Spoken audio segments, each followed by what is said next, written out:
Hello kids, today I am going to do the third identity, which is the product of a minus b and a plus b equals to a square minus b square. How do we get a square minus b square shall be explained just now here.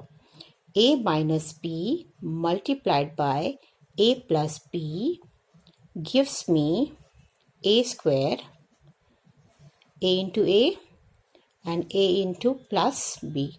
So this is plus b and minus b into plus a is minus ab, and minus b multiplied by b is minus b square. Since these two are opposite signs, they get cancelled and we are left with a square minus b square, which is same as that, and that's how we get it. Hence, now we can say we have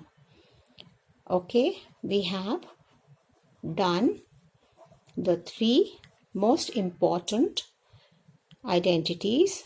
1, a plus b whole square, which is equal to a square plus b square plus 2ab, and second one is a minus b whole square, which is a square plus b square minus 2ab.